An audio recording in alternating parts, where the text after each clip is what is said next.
G'day, mate. Welcome back to Factorio by the Hell with me, JD. So, this is episode 6.5. You might say, JD, 6.5? That doesn't make any sense.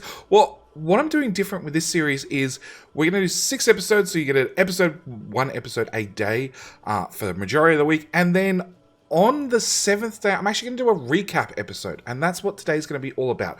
We're doing a recap episode, so we're covering everything that's happened since, well, in the last 6 episodes, basically. So it means if you fall short, if for whatever reason you can't watch an episode, you fall behind during the week, and you don't have time to catch up on the weekend, you can always watch the recap episode and then start again fresh on the weekend. So, we start a brand new series. We upped the biter count, a significant amount. As you can see, that we have lots and lots of biters coming in.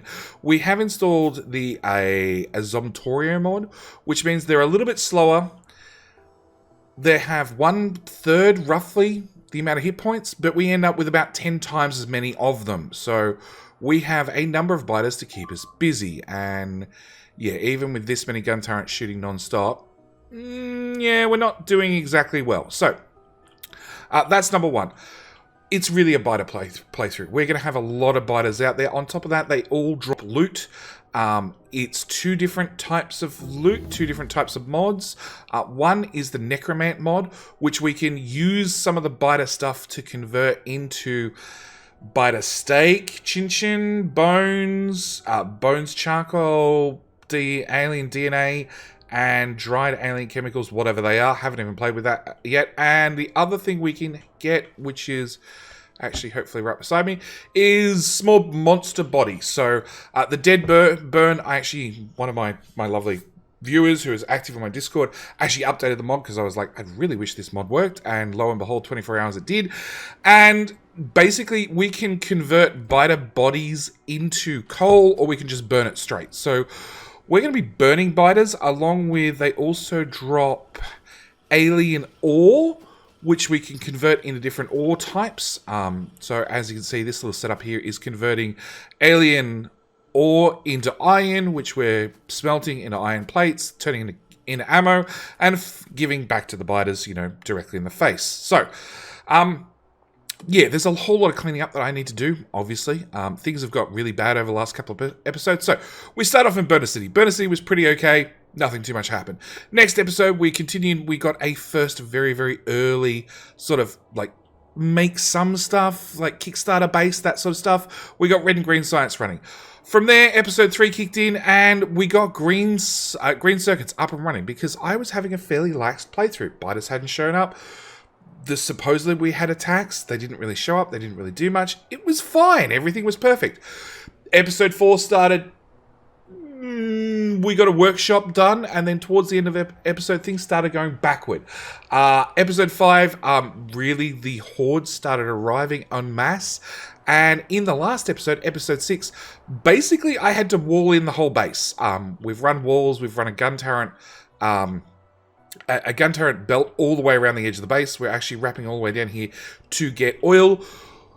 Not for blue research, because we haven't even got as far as blue research or military research really at this point, which is a little bit scary. But we want fire. We want a lot of fire very, very quickly, because there is a lot of biters. They're actually stacking up outside the base and then coming in dribs and drabs.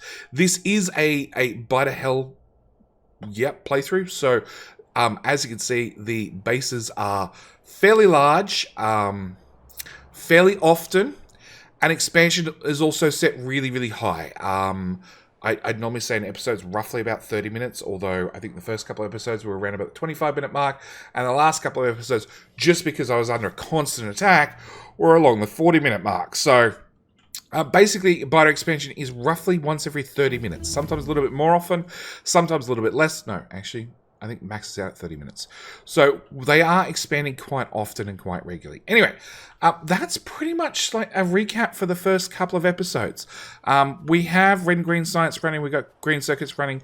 I have my workshop put down, which is mostly working. As you can see, we've got yellow belt, red belt, inserters, of course. We've got assembly machines, lots of repair packs. We're actually filling up the repair turrets as fast as possible, which are doing a wonderful job of keeping us alive. we're getting the start of trying to get, like, oil and those sorts of things up and running. But this is really designed for endgame. So this is going to have all the logistics chests, roboports, all that sort of fun stuff. But we need like 10,000 items between, now and then. On top of that, we have, as I said, lots of random stuff on the ground that I'm going to keep filling into lots of boxes. Because we have so many biter corpse things drop on the ground, it is blocking our belts, which is probably not a good thing, especially as we have ammo riding on those belts. Alien Ore 2, we're getting all sorts of goodies. So yeah, we have a lot of ore, we have a lot of ammo sitting on those belts, and yeah, when we get sections like this, which is just nothing but alien ore, that could be bad, because gun turrets then don't get ammo and then don't defend, and then, magic happens.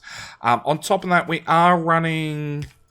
we are running a long list of mods. So we have the construction drones, which have been really, really handy. They're little compatrons that just run off and do things. On top of that, I have the tiny start mod. So that gives me a very, very basic armor and very, very basic robots. Don't forget, these particular robots have no upgrades. So you remember how slow they are to start with? Well, they're even slower. Yeah, these guys move along at massive speeds. Just dump. Yep. And yeah, we're slowly creeping out our little section of the world. And the repair turrets, let's put one, can I reach one all out here? Which should, after it finishes charging, repair this gun turret. There we go. On top of that, all the turrets actually have shields. So if I shoot this guy, he does have a shield that regenerates. It does cost us power. Power is actually one of my big concerns. Luckily enough, we can burn biter corpses to give us plenty of power, so that's probably going to be something we're going to have to upgrade in the near future. And even then, the biters are coming and sneaking in the back, trying to take out our power. Anyway, that's pretty much it for this recap. I really hope you guys, if you've watched this and you've been watching the previous videos and you haven't clicked that subscribe button already, you probably should, because, as I said, there's going to be an episode every single day. We're never going to miss a day. At least that's the plan, I hope. On top of that, it's going to be an interesting series, because if you go back to episode 1, there is a very, very brilliant clip that I've put together of my valiant combat attempts. And I can say I'm definitely a champion of combat. Yeah. Self-combat. I tend to kill myself quicker than anything else in the base, including trains. Anyway, with that, I'm going to leave it there. Thank you guys so much for watching. Do hope you hit the subscribe button. You come back tomorrow for more Factorio goodness. And I'll see you then. All right. Bye.